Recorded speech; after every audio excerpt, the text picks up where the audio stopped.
પ્રભુ હવે આ જીવ જ્યારે ભટકી રહ્યા છે એ ભટકતા જીવને આપના શરણ સુધી કેવી રીતના પહોંચાડવું, અને આ ગહન વિચારમાં આપ ચિંતા અને ચિંતન કરી રહ્યા હતા ત્યારે ઠકરાની ઘાટ પર પ્રભુ સ્વયં આપ પ્રગટ થાય છે. શ્રાવણ શ્યામલે પક્ષે એકાદશ્યા મહાનિશી સાક્ષાત ભગવતાત પ્રોક્તમ તદક્ષર સમુચ્યતે બ્રહ્મ સંબંધ કરણાત સર્વેશામ દેહ જીવયો સર્વદોષ નિવૃત્તે દોષા પંચપ્રધાસ્મૃતા. શ્રાવણ માસની મધ્યરાત્રિએ એકાદશ્યાંત થવું બ્રહ્મ સંબંધ કરણાત સર્વેશામ દેહ જીવયો હો. પ્રભુ આપ સ્વયં પ્રગટ થઈ અને શિક્ષા આપે છે કે બ્રહ્મ સંબંધ આપ દીક્ષાનો માર્ગ બતાવે છે કે બ્રહ્મ સંબંધ દ્વારા આપ જીવને શરણે લેજો, અને જ્યારે જે જીવને શરણે આપ વલ્લભ આપ લેશો, હું વચન આપું છું કે એનું હાથ અને સાથ ક્યારે પણ છોડીશ નહીં.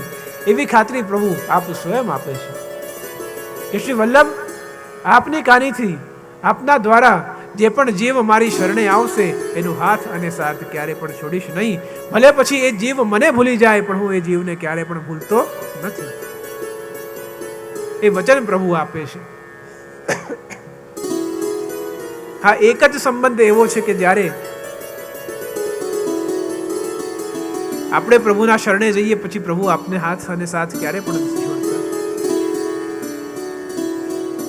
કોઈના સાથે સંબંધ એકવાર છૂટી જાય પછી સંભવ છે કે સંબંધ આ જીવન છૂટી જાય છે, પરંતુ પ્રભુ સાથેનો સંબંધ એવો છે કે પ્રભુ આપણે ભલે પ્રભુને ભૂલી જઈએ પણ પ્રભુ આપણને ક્યારે પણ ભૂલતા નથી.